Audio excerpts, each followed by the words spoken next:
Welcome to this video. What I'd like to show in this one is a bit of a closer examination of a handgun that I'm particularly proud of because I put a lot of work into this gun myself. This gun, if you haven't seen one like it before, is an XP-100 Remington, and the idea behind this type of a handgun is being a bolt action, shooting bottleneck cartridge.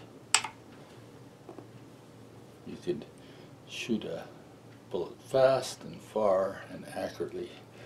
We use these guns a lot in silhouette shooting competitions where the targets were out to 200 yards and you had to be able to hit everything in between with a flat trajectory using a handgun without a scope on it. So back in the 80s is when we mostly used these guns, and the requirements were pretty high in order to place in competitions, because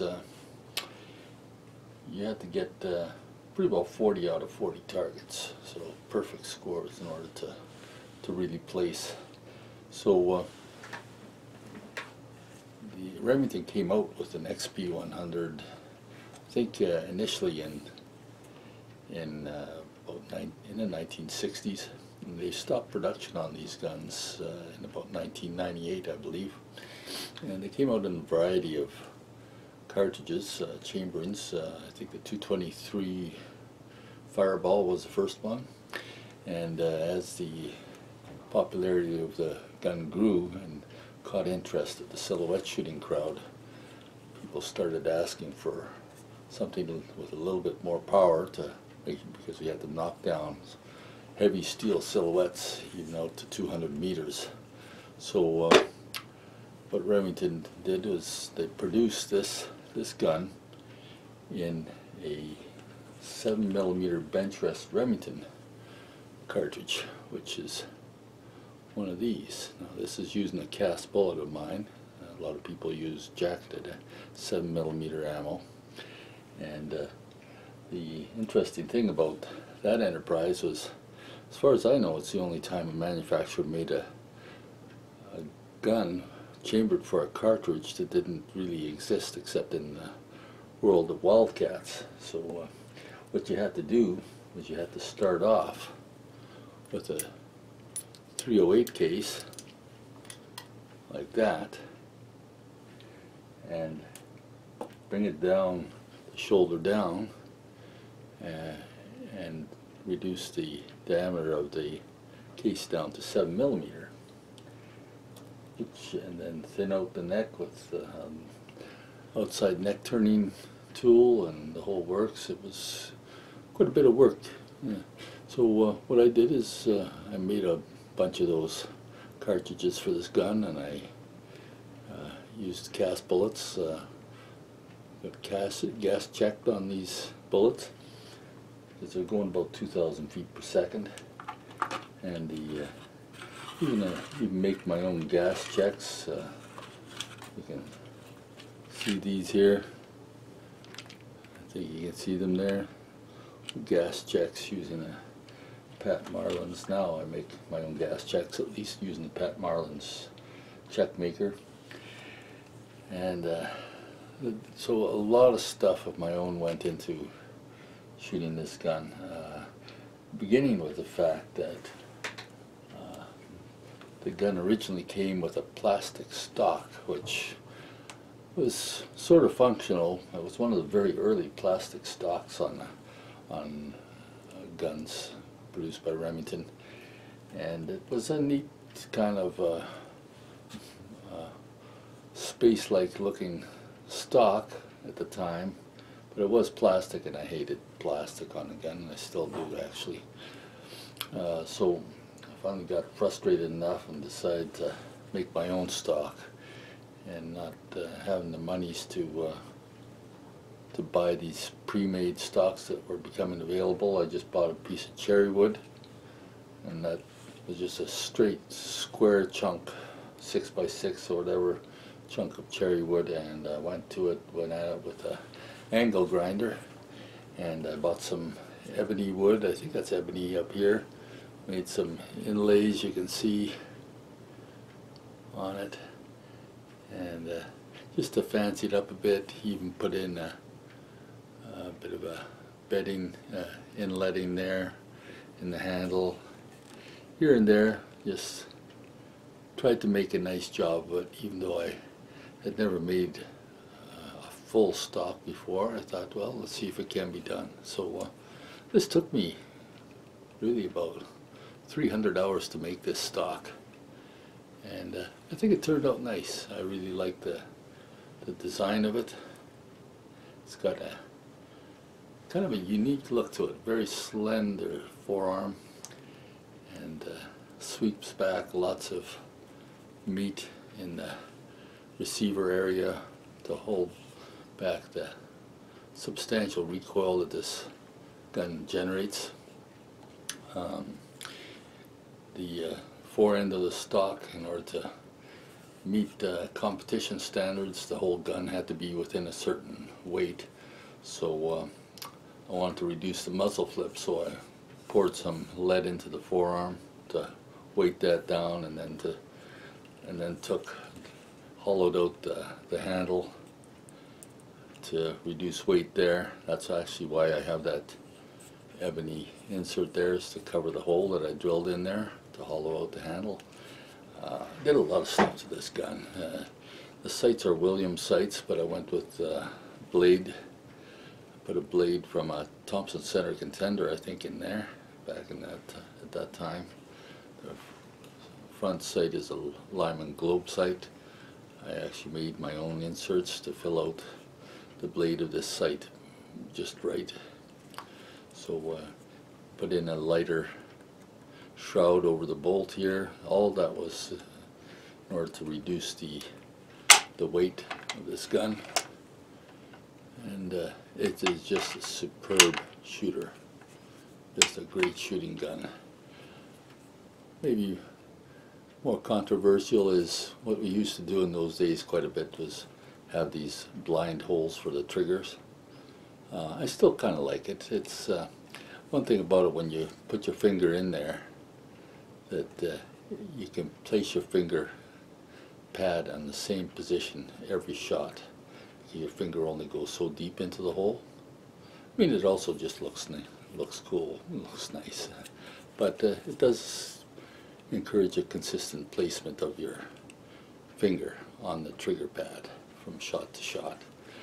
The handle itself, I went through a lot of iterations of reshaping and shaping this handle till I got it to a fit that for me was just right. And that's a very individual thing, because this gun generated a lot of recoil. That was one of the things I had to deal with.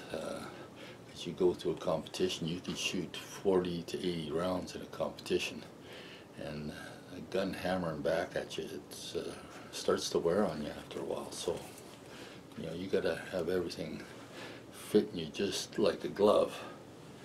So that's sort of what I wound up with. This stock took a lot of work. It took about 300 hours to make it, and you know, actually I could probably, to show what's involved in it, could take the stock off, I guess. Let's see how that works. Let's see. I haven't had the stock off for a long time. I can put that bolt out. Make sure this is pulled out.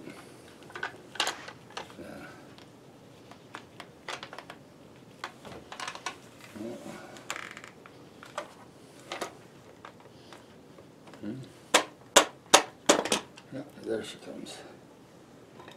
There, so there's the stock. I glass bedded it. You can see there's a lot of tricky surfaces involved inside there to make this stock. Up there, that's where I put the lead in to add some weight to the muzzle to keep the flip down, because I was took this gun to the Idaho Internationals in 1986, I think it was. And I was on the, I had to keep my eye on the muzzle flip because they wouldn't allow the gun to flip back more than 90 degrees on recoil, like that. So all those type of things came into play. Having started with just a square block of wood, I had to really do a lot of measuring and figuring out in order to make this stock. And you can see there's a lot of intricate surfaces inlaid in there, like there's that block there going down. And so I just basically took the barrel and I smeared shoe polish, black shoe polish on the bottom of it, and would just lay it in the stock with a preliminary groove cut in it and see where the black shoe polish made contact with the wood, and then just sand it or carve that out and keep on going down and down and down till in the end the barrel just fit perfectly, just like a second skin, except for the fact that I took a little bit more out of the forearm so that the barrel is actually completely free floating. It fits so close you can't even see that it's free floating, but the barrel doesn't contact the stock from here ahead. So all that had to go into making an accurate gun. And I put this thing together.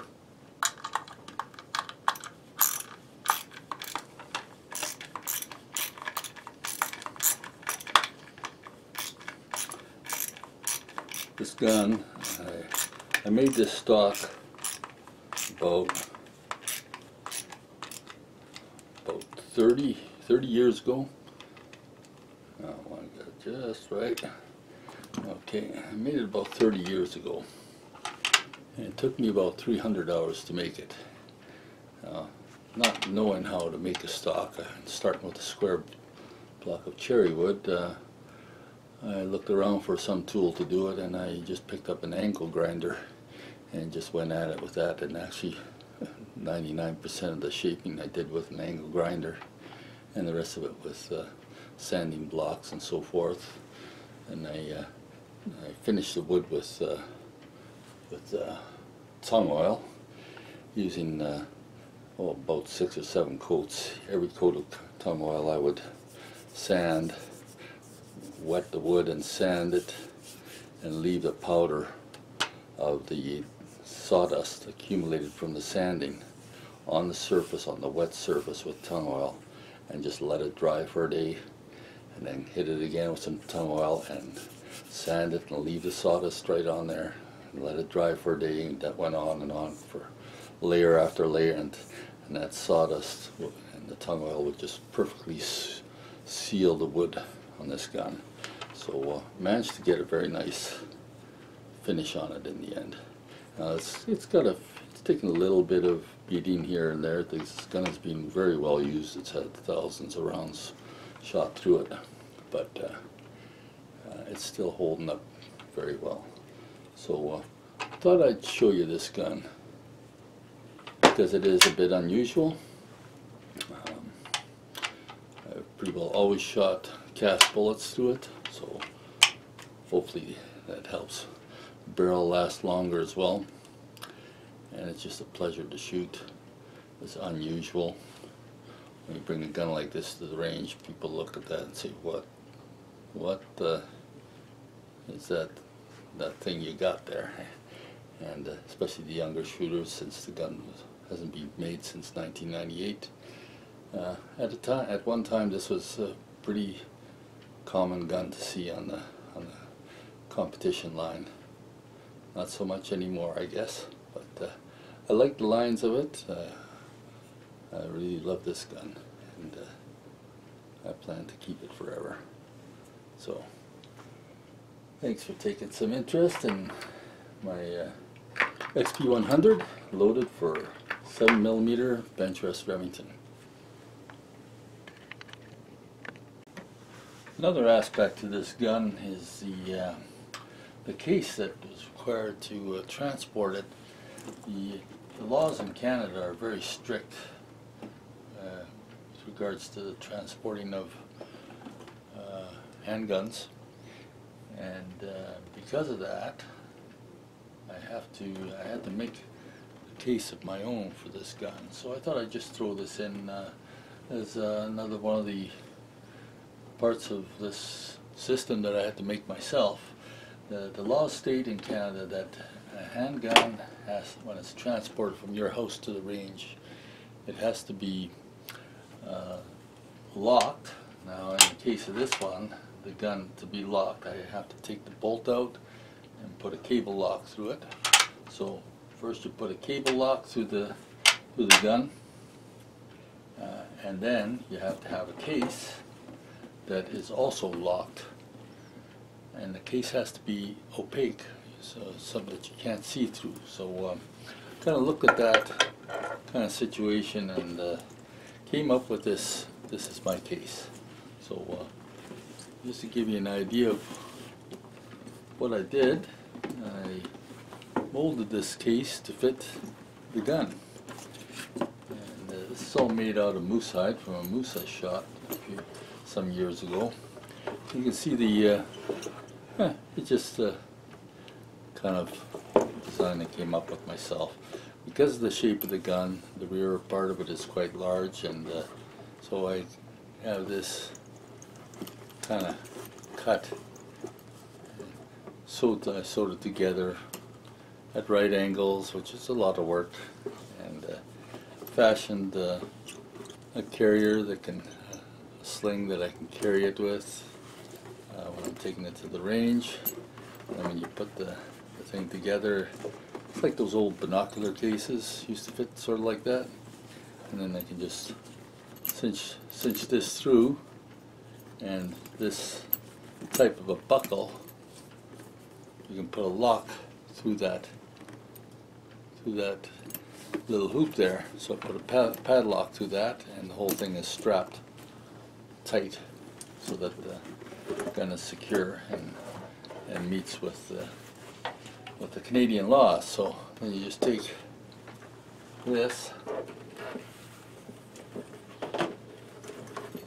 This gun just fits in there like that. Then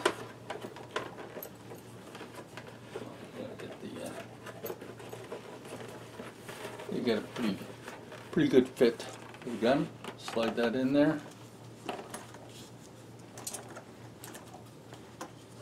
Take this little top here, move that aside, and this top here slides over there like that. Then I can cinch it up.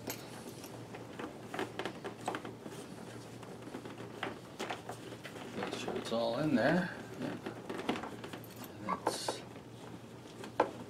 fitted just right. Carry it. When I'm carrying my ammo and targets and stuff, I can sling this over my shoulder, and away I go. So that's my carrying case for the XP-100.